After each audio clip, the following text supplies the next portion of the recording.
तो पिछले class financial management में हमने ऑब्जेक्टिव्स ऑफ फाइनेंशियल मैनेजमेंट देखा था, जिसमें ऑब्जेक्टिव को मैंने दो पार्ट में बताया। बेसिक ऑब्जेक्टिव्स जिसको गोल्स ऑफ फाइनेंशियल मैनेजमेंट भी माना जाता है, और दूसरा ऑपरेशनल ऑब्जेक्टिव।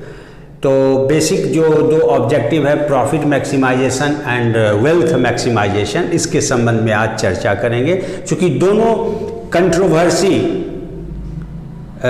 माना जाता है दोनों के बीच में। कुछ लोगों का मत है कि वेल्थ मैक्सिमाइजेशन ही बेस्ट गोल होता है फाइनेंशियल मैनेजमेंट का, और कुछ लोगों का कहना है कि वेल्थ मैक्सिमाइजेशन ही बेटर गोल है और उसी का आधार लेना चाहिए किसी भी फाइनेंशियल डिसीजन मेकिंग का।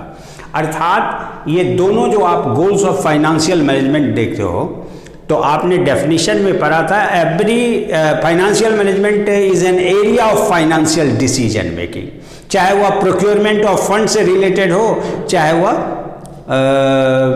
यूटिलाइजेशन से, मतलब है इफेक्टिव यूटिलाइजेशन से हो। दोनों ही परिस्थिति में जो डिफरेंट फाइनेंशियल डिसीजंस 4 प्रकार के लिए जाते हैं, 3 प्रकार के कह सकते हो आप, investment decision, financing decision and dividend decision. इस संबंध में क्या चीज के आधार पर decision, what should be the criteria of making financial decisions, इसमें 2 सजेस्टेड हैं। कुछ लोगों का कहना है प्रॉफिट मैक्सिमाइजेशन, कुछ लोगों का कहना है वेल्थ मैक्सिमाइजेशन। यानी कोई भी फाइनेंशियल एक्शन या फाइनेंशियल डिसीजन लेते समय आधार क्या होना चाहिए। क्योंकि बहुत सारे ऑप्शंस हैं, बहुत सारे प्रपोजल्स हैं, उसमें से एक चुनना है। तो which will be the best option? So for making such type of decision, the criterion used for this purpose are suggested in 2 forms, profit maximization and wealth maximization. पहले हम लोग प्रॉफिट मैक्सिमाइजेशन देखें, फिर वेल्थ मैक्सिमाइजेशन देखें, फिर दोनों को compare करके आप डिसाइड कर सकते हो, है ना। What is profit maximisation? यानी profit maximisation is one of the financial decision making criterion in which all financial decisions are undertaken on the basis of profitability of the financial actions. If it suggests that those financial actions or decisions which cause to be increased in profit of the firm, then that will be accepted. Otherwise, if it reduces the profitability, then it must be avoided.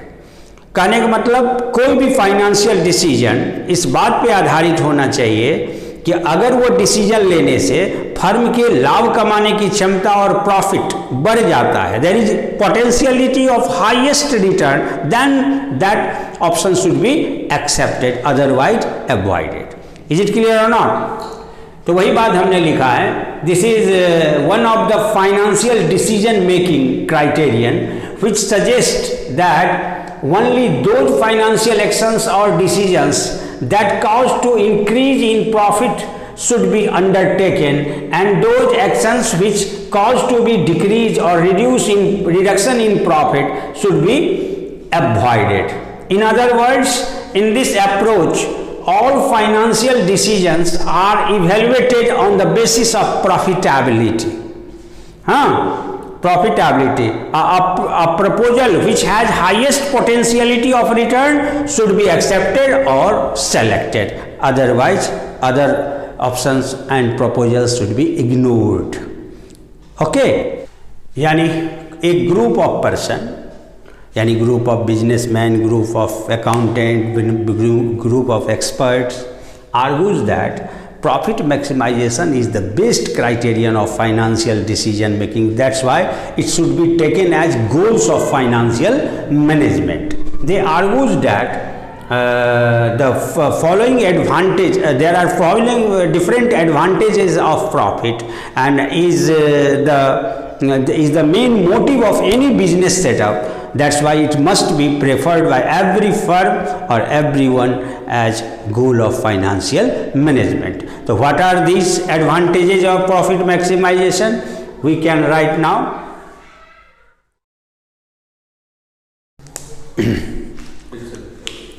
तो उस group of person जो like करते हैं profit maximisation को, उन्होंने तर्क दिया कि क्यों प्रॉफिट मैक्सिमाइजेशन को ही best criteria of financial decision making मानना चाहिए। इसमें पहला उन्होंने कहा कि किसी भी व्यापार का मेन ऑब्जेक्टिव होता है, मोटिव होता है प्रॉफिट अर्न करना, इसीलिए उसको इग्नोर नहीं किया जा सकता।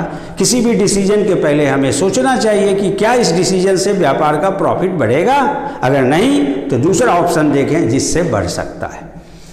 दूसरा उन्होंने कहा as profit is necessary for the sustenance of a business entity, किसी भी व्यापार को बरकरार रखने के लिए हम एग्जिस्टेंस में वो व्यापार तभी तक रहता है जब तक वो प्रॉफिट पोजीशन में होता है।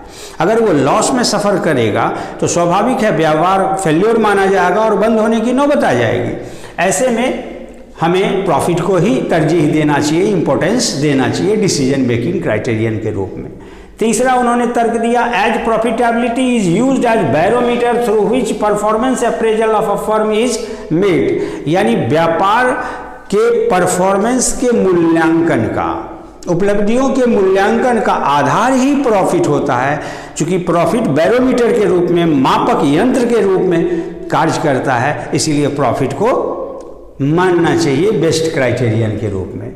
चौथा उन्होंने कहा profit earning ensures the maximum welfare to the owner as well as to the creditors and suppliers and employees all get their payments, satisfactory payments on time. That's why it should be taken as best criterion of financial decision making. यानी लाभ जो है, profit earning जो है, इस बात को ensure करता है कि मैक्सिमम वेलफेयर होगा किसका, मालिक का, जिसने कैपिटल लगाया है उसको अधिक से अधिक रिटर्न मिलेगा, यानी उसका वेलफेयर ज़्यादा से ज़्यादा होगा। और जो एम्प्लॉइज़ हैं उन्हें भी बोनस मिल सकता है बेस्ट परफॉर्मेंस के आधार पर, तो एम्प्लॉइज़ को भी बोनस, प्रीमियम आदि का एडवांटेज मिलेगा, है ना। दूसरा मोटिवेशनल के लिए as profit maximization attracts the investor, अगर कोई फर्म बेहतर प्रॉफिट रिजल्ट पिछले लगातार कई वर्षों से दे रहा है तो इन्वेस्टर्स उसके प्रति ज़्यादा अट्रैक्ट होता है, इसलिए इसको हमेशा क्राइटेरिया मानना चाहिए फाइनेंशियल डिसीजन मेकिंग का।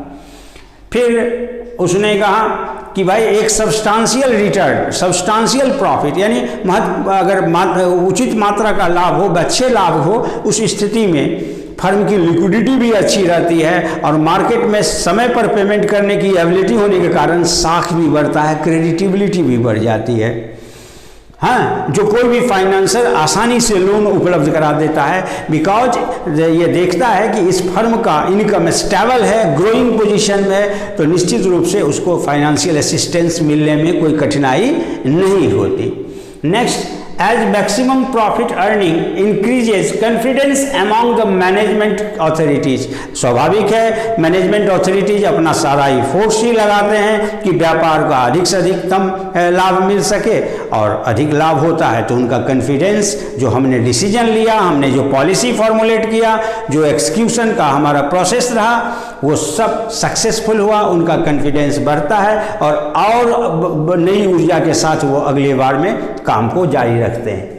Next, as profit certifies proper use of resources, और लाभ अच्छा होना इस बात का सूचक होता है, इंडिकेटर होता है कि जितने भी इकोनॉमिक मैनुअल, जितने भी man, machine, material and money, जितने रिसोर्सेज हैं वो सब के सब का भरपूर इस्तेमाल व्यापार के हित में किया, यानी प्रॉपरली यूटिलाइज्ड किया गया है सारे रिसोर्सेज का, चाहे वो मैन पावर हो, चाहे इन्वायरमेंट हो, चाहे टाइम रिसोर्सेज हो, चाहे वो मनी के रूप में हो, मशीन के रूप में हो, सब रिसोर्सेज का इस्तेमाल मैक्सिमम बिजनेस इंटरेस्ट में किया गया, है ना।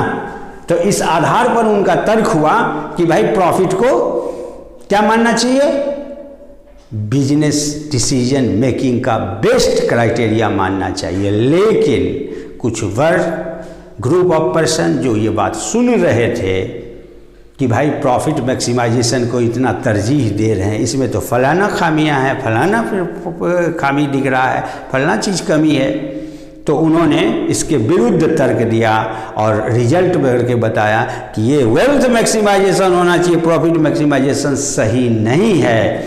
सही नहीं है तो कैसे है, इस बात को हम लोग देखें। हाँ, तो हमने कहा कि अनदर ग्रुप जो इनके लॉजिक को सुन रहा था, प्रॉफिट मैक्सिमाइजेशन के सपोर्ट वाले को, उन्होंने जब उनकी बात पूरी हो गई तो उन्होंने कहा कि भाई आप जो कर रहे हो उसमें हमको संदेह नहीं है, प्रॉफिट बहुत ज़रूरी है, क्योंकि मेन मोटिव ही होता है बिजनेस सेटअप का कि प्रॉफिट अर्न करना है। लेकिन as a decision making criterion, कि किसी भी डिसीजन पर पहुंचने के लिए प्रॉफिट को ही आधार मानना चाहिए, इससे मैं सहमत नहीं हूं। बिकॉज प्रॉफिट इज वेग टर्म इन इटसेल्फ। कौन सा लाभ अधिकतम होना चाहिए? मैक्सिमाइजेशन ऑफ प्रॉफिट तो हम समझे, कौन सा यहाँ स्पष्ट नहीं है कि कौन तरह का लाभ स्पष्ट नहीं है। मैक्सिमम होना चाहिए। क्या ग्रॉस प्रॉफिट मैक्सिमम होना चाहिए, या profit after tax net profit होना चाहिए? कौन सा प्रॉफिट? कैपिटल प्रॉफिट होना चाहिए, रेवेन्यू प्रॉफिट होना चाहिए? There is no clear term use for this purpose. That's why I am not agree with it, with your logic. Clear? The earning per share maximum होना चाहिए, profit before tax, after tax, gross profit, net profit, कौन सा profit maximum होना चाहिए? Capital gain return रूप में maximum होना चाहिए, कौन सा प्रॉफिट? स्पष्ट नहीं है, इसीलिए इसको मानना उचित नहीं है as a decision making criterion. दूसरा, it does not consider risk factor. हम लोग जानते हैं higher the risk larger the risk larger the return. जहाँ प्रॉफिट अधिक है वहाँ रिस्क भी ज़्यादा होता है। तो सीधा आप केवल एक तरफ फोकस करने को कहते हो कि देखो कि प्रॉफिट अधिक आ रहा है, एक्सेप्ट कर लो, उसका दूसरा पक्ष तो आपने नहीं देखा। इसीलिए मैं इसको आधार मानना बेहतर नहीं मानता, जबकि हर रिटर्न के साथ रिस्क एसोसिएटेड होता है। It does not consider time value of money. हाँ ठीक है, ये उस समय आप दुविधा में पड़ जाओगे जब दो प्रोजेक्ट से, दो प्रपोजल ऑफ इन्वेस्टमेंट प्रपोजल से सिमिलर इनकम आएगा, तो आपको दिखेगा कि दोनों बराबर देता है, हम इसमें से कोई भी चुन सकते हैं। लेकिन गलत होगा, क्योंकि एक शुरुआती दौर में ज़्यादा रिटर्न कर रहा है टोटल में दोनों बराबर, एक अंत बाद में आके कर रहा है, शुरुआती दौर में कम कर रहा है। मतलब कोई 2000, 4000, 8000 करके रिटर्न दे रहा है, कोई 8000, 4000, 2000 करके रिटर्न दे रहा है। तो जिसने पहले ज़्यादा दिया उसका वैल्यू और जो 2 साल बाद देगा, 4 साल बाद देगा, दोनों का वैल्यू बराबर नहीं होगा, क्योंकि मनी का परचेजिंग पावर घट रहा है। आज हम किसी को 50,000 देते हैं तो आज के डेट में 50,000 की क्रय क्षमता, और कोई 5 साल बाद वो 50,000 हमें लौटाता है, तो 5वां साल को उसकी क्रय क्षमता क्या वही होगी जो आज है? नहीं होगा। ये वैल्यू टाइम की वजह से जो मनी का क्षमता घट रहा है, उसका कंसीडरेशन प्रॉफिट मैक्सिमाइजेशन में नहीं है। क्योंकि दो ऑप्शन का प्रॉफिट इक्वल है, तो you will not decide which will be the best option, है ना। तो here you should have to consider the time value of money. ठीक है, इक्वल दे रहा है, लेकिन पहले ज़्यादा कौन लौटा रहा है, हम उसको प्रेफर करेंगे। तो time value of money consider नहीं करता है। मैक्सिमम प्रॉफिट में अट्रैक्ट गवर्नमेंट इंटरवेंशन। केवल प्रॉफिट पर आप फोकस करोगे तो सरकार जो है उसकी नज़र रहती है कि इसमें शोषण ज़्यादा हो रहा है, इसलिए इसको अंडरटेक कर लेना चाहिए, है ना। तो प्राइवेसी पे असर पड़ेगा। ओके, नाउ इट में एनकरेज करप्शन, करप्ट प्रैक्टिसेस। यानी प्रॉफिट पे ही केवल फोकस करना दर्शाता है कि आप सारे नीति नियम और रूल्स को, सिद्धांत को इग्नोर करते हुए हमें लाभ दे रहा है, यही सही है, चाहे गलत हो या बियॉन्ड रूल हो या अंडर रूल हो, हमें प्रॉफिट अधिक होना चाहिए। तो ऐसे में माल प्रैक्टिसिंग को भी बढ़ावा दिया जा सकता है, तो ऐसे से बचना चाहिए। नेक्स्ट पॉइंट उन्होंने कहा कि it attracts cut throat competition. Natural है, जब 2, 4, 5 सिमिलर नेचर कंसर्न होंगे तो आपस में गला घोट प्रतिस्पर्धा होगा, और वो कभी भी बिजनेस के लिए, इकोनॉमी के लिए, उस नेशन के लिए, उस सोसाइटी के लिए लाभप्रद नहीं होगा। इज इट क्लियर और not? These are the disadvantages of profit when it is accepted as profit decision making criterion. Now we will discuss the wealth maximization as a decision making criterion in next class.